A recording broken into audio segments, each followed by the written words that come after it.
So are you feeling cold yet? Hello, I think we have another question. Yes. Hi, Dr. Richardson. My name is Kyrie Hicks, and I am a fourth grade student from the Academy. Very cool. My question is, I can see there are many different kinds of instruments. How are they all organized in the orchestra? Well, that's a really good point. That's a really good question. You know, a lot of times these days in choirs, they don't sit together like all the sopranos, all the altos, all the different voices. But in orchestra, we still kind of sit that way. We don't mix up. So over here we have, let's see if we can have each family show you their instruments. And just so you know, we call them families because the instruments make their sound the same way. So first we have, don't hurt anyone, but we have the string family. Can you all show your instruments? So you see an orchestra, unlike a band, although bands do sometimes and very often actually have basses, orchestras have all of these stringed instruments in front. And the way they make their sound is to pull a bow that has horsehair on it, and that hair comes from the tail of the horse. It does not hurt the horse. And they put it on this wooden stick, and they make the sound that way. Or like a harp, they can sometimes pluck the instruments. So we have strings. Then we have woodwinds. We have a whole mess of woodwinds here. Look at that. Well, can you see them? Uh-oh. Stand on tippy toes, or you can come up the stairs if you want. So we got all of these. Look at that. Look at that plumbing there in the middle, the bassoons. Man, you can't miss those. You see them now? Yeah, there's a lot of them, aren't there? And those all make their sound through their breath. But now another family, the brass instruments, hang on. The brass instruments, hold those up. Whoa. Now that's some plumbing for sure. I want to say if you stretch out that horn one over here, it's like what, 20, 30 feet long? Yes, it's very, very long. So those are our standard, oh my gosh, how could I forget? What's the family you told me you want to study? Drums? Percussion. Percussion's over here. Hi, percussion, woohoo! We're going to hear a little more from you guys later. Sometimes we also have instruments like the saxophone. Right? Saxophones are at home in band and in orchestra and in jazz band. So they're a versatile little guy, right? And then sometimes we have electric instruments, guitars, keyboards, all kinds of things. So orchestras just all come together and boom, you have an orchestra. Does that kind of give you a good idea? Yes, ma'am. Okay, well, I'm glad you asked because our next piece actually has the saxophone in it. Actually features. Can you play just a couple of notes for us? There you go. So listen for that sound in our next piece. And that piece is called Troika, which is from a musical piece by Sergei Prokofiev. And the actual movement we're going to play, you're getting a little theme here, is Sleigh Ride. So imagine... hello.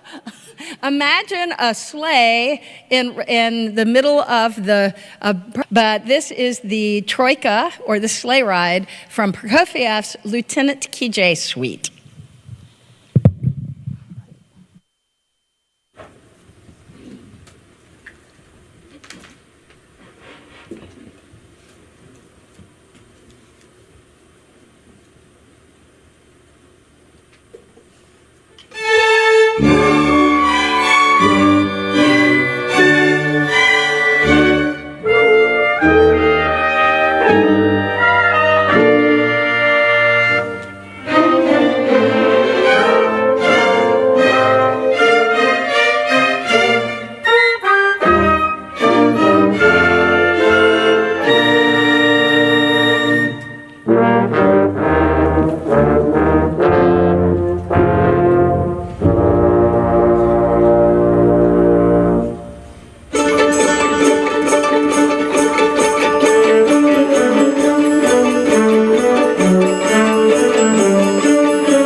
Thank you so much. Did you notice that balalaika playing from the strings? That was fairly impressive, all that plucking on the instruments. So I will bet we have another question. Hi, Dr. Richardson. My name is Ariana Porter, and I am a second grade student at the Academy. My question is, I see lots and lots of violins with strings, but they're not all the same. Are they the largest section? Good eye. Okay, so you are correct. There are a lot of violins. How about just the violins? Hold up your violins. Look at all those violins. We have to have a lot of them. We also have, they're like the sopranos, the highest voice. Then we have a little bit more mellow voice. We have our violas. Very important. Yeah, look at all those violas. And then look over here. A lot of times people think these cellos, oh yeah, very cool moves on the cellos. Everybody's favorite is the cello. Everyone thinks these maybe are the bass, but they're more like tenors, actually. So let's see all those cellos. Yeah. And then we have basses back here. There are basses. Yes, very good.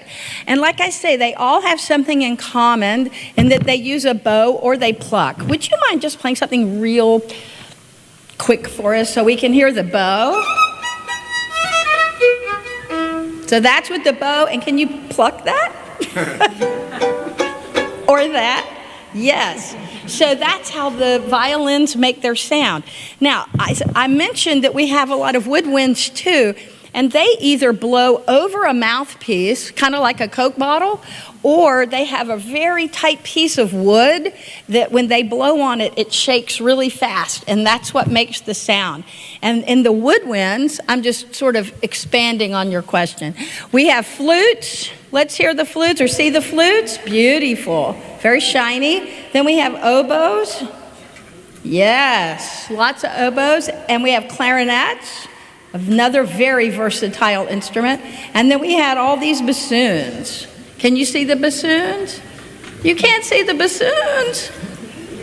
Here we go, hold them up, yeah. You see those bassoons? Yes.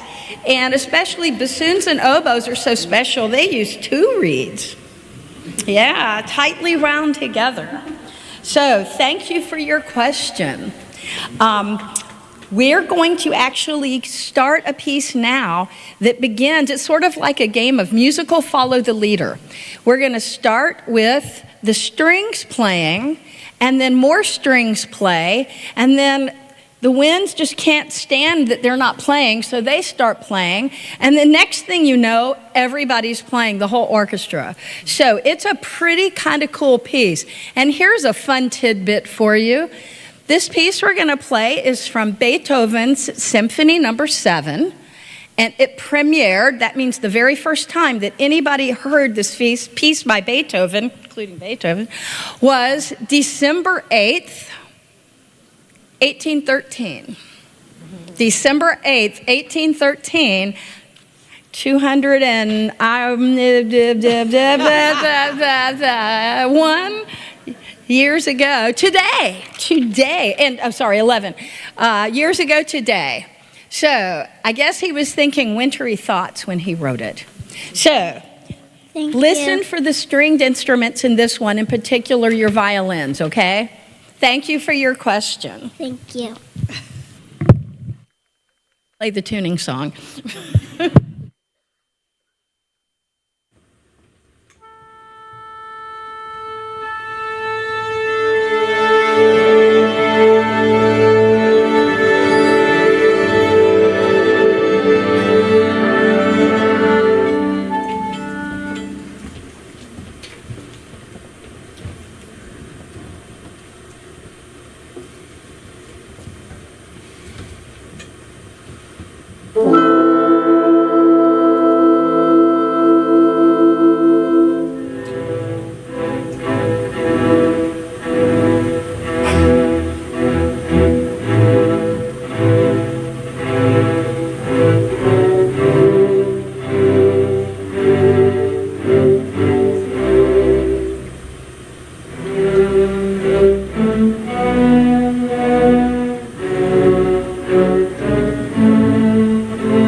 Thank you so much.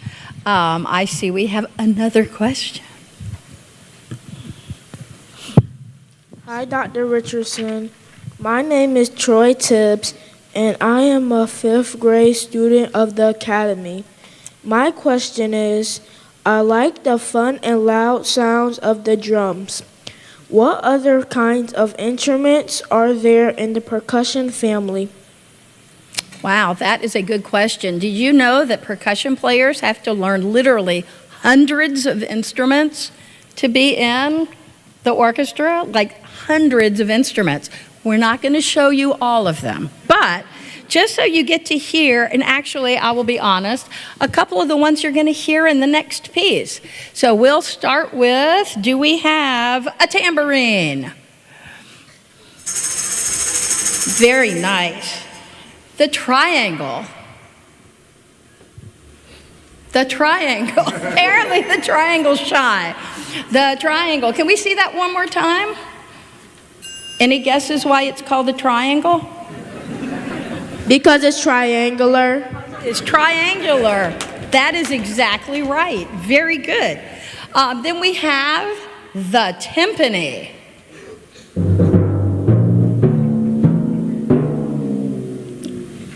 The comical timpani, yes. So, and timpani sometimes are called the kettle drums because they look like a big old kettle of soup, but they're actually sort of kettles, but no soup.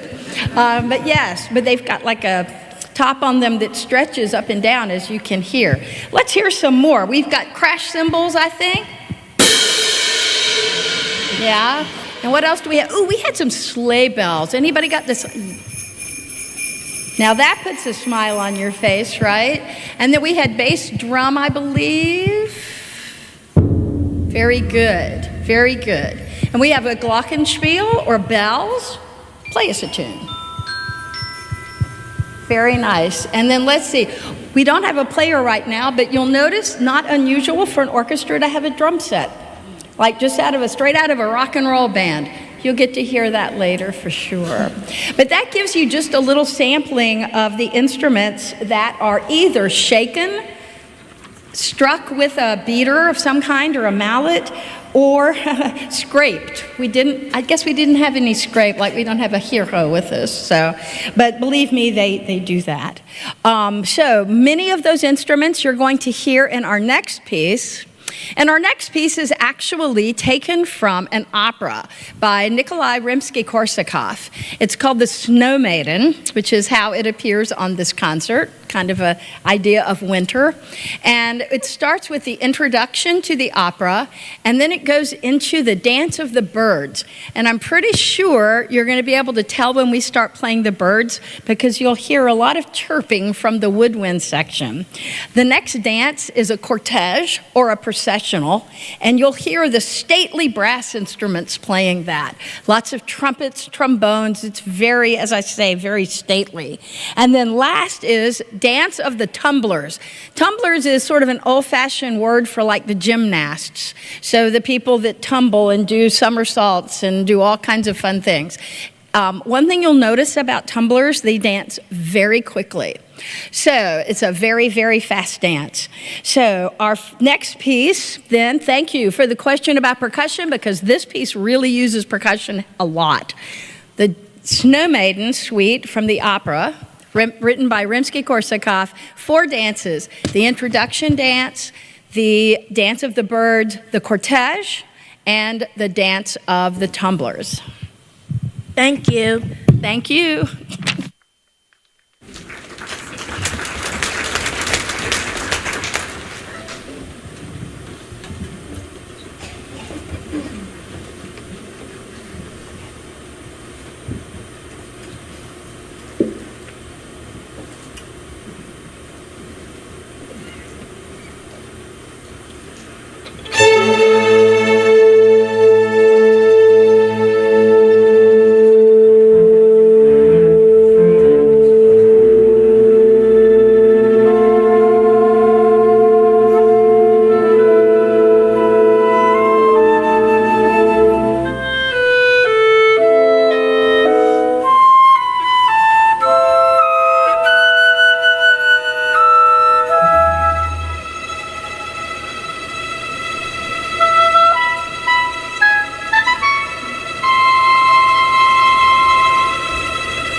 Thank you.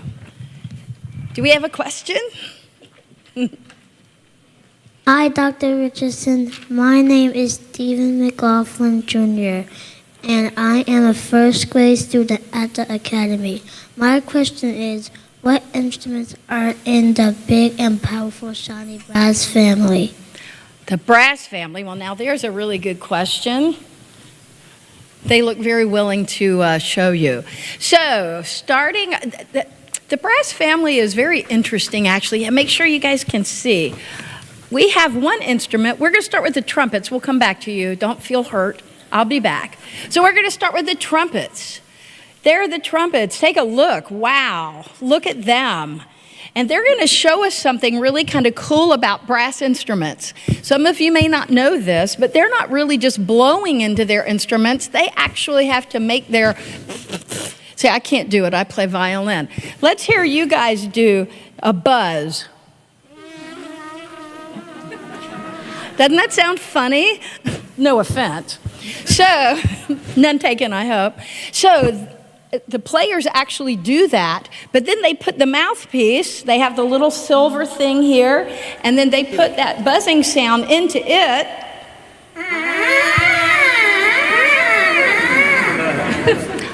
I'm not sure how much we improved it, but okay. But the next one is going to just make you astounded. So let's hear it with the trumpet.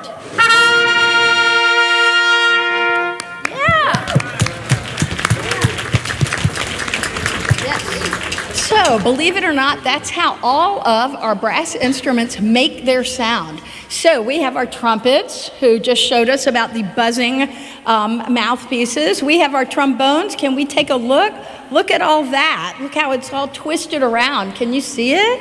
It is very shiny. Notice that they have that long thing that makes a big dip. They can push it in and out to make the tube shorter or longer, and that gets different pitches. Very nice.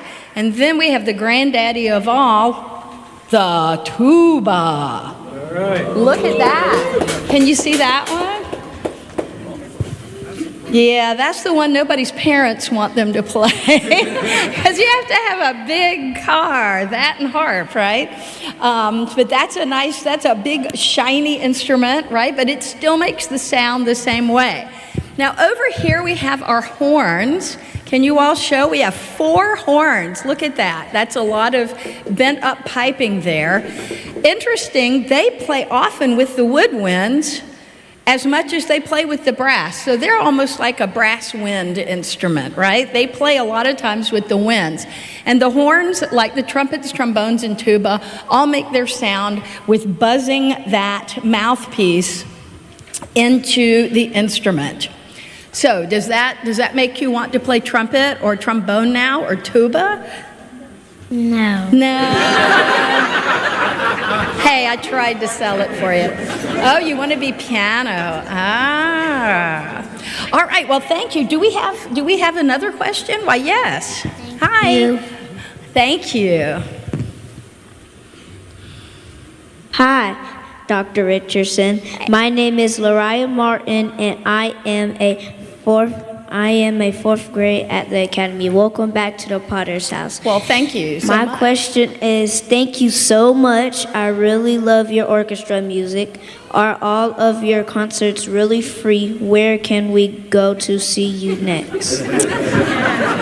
That's a really good question. That is a really good question because the mission of our orchestra is to take music, orchestral music, all over the community of Jacksonville and north and south and not east and west of town so that communities all around the city can have us come to their communities and play a concert. So yes, they are free concerts. There's no admission. And we'll be playing again in March, which I know right now seems like a long way off, but March 8th at the Public Library downtown, and then on March 9th at Jacksonville University and Terry Concert Hall. And both of those concerts are at 4 o'clock instead of 5 like this one today. But yes, it's something that we all as musicians and other things things, because everybody up here, we've got doctors, nurses, data input artists, teachers. We have just about every walk of life you can think of out here in the orchestra, but the thing that brings them together each Sunday afternoon is the opportunity to play music together, to rehearse and practice so that we can come and play it for a fabulous audience like this. So thank you so much for the invitation to be here and for both of your questions. Thanks so much, guys. Thank you for answering my question. You're most welcome. Thank you. So, on that note, we are going to move to our final selection, which perhaps some of you have been just waiting for. Couldn't wait to hear this one. Oh, wait, you don't have a program, so you don't know. I could keep you in suspense, but I will tell you. The next piece we're going to play is selections from the movie Frozen, because we could hardly do a winter concert without playing music from Frozen. So you'll get to hear some of your favorite songs like Summer and Would You Like to Build a Snowman? And what's the other song I'm forgetting? Let It what? Let It Snow? Oh no, that's a different song. Let It Go? Okay, I think we've got a correction here. So please, first, please join us in this selections from Frozen, but also thank you all for coming out this afternoon. I know it's a busy season and that you all took some time off from the running around of this season of the year to come and listen to music. We really appreciate. So, hope you enjoy selections from Frozen and hope we see each and every one of you on March 8th and or March 9th. Thank you so much.